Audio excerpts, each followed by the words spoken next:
નમસ્કાર દર્શક મિત્રો, ગુજરાતી ડીલાઈવમાં આપનું સ્વાગત છે। રાજકોટ જિલ્લાના ઉપલેટામાં આમ આદમી પાર્ટીની સમીક્ષા બેઠક યોજાઈ।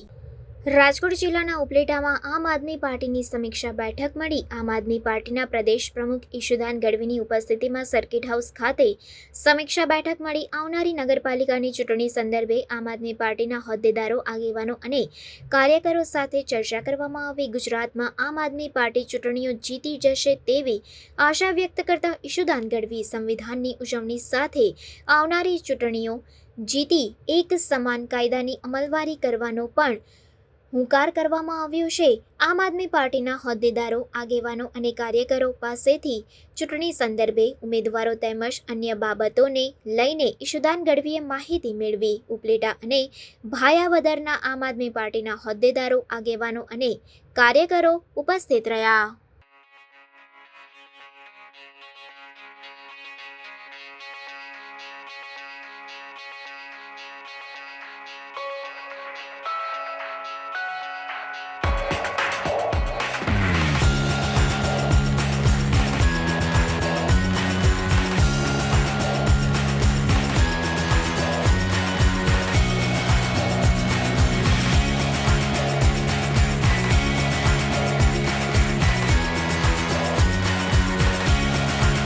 આજે ઉપલેટા ભાયાવદર ધોરાજીની જે નગરપાલિકાની ચૂંટણી આવી રહી છે એની સમીક્ષા બેઠક હતી।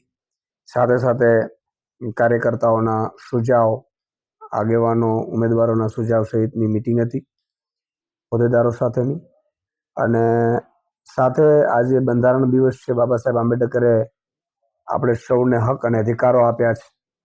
ગરીબ અમીર સૌને એક સમાનનો સંવિધાનનો હક છે, એટલે સંવિધાન દિવસની ઉજવણી પણ અમે કાર્યકર્તાઓ સાથે કરી છે। સાથે આજે આમ આદમી પાર્ટીનો સ્થાપના દિવસ પણ છે।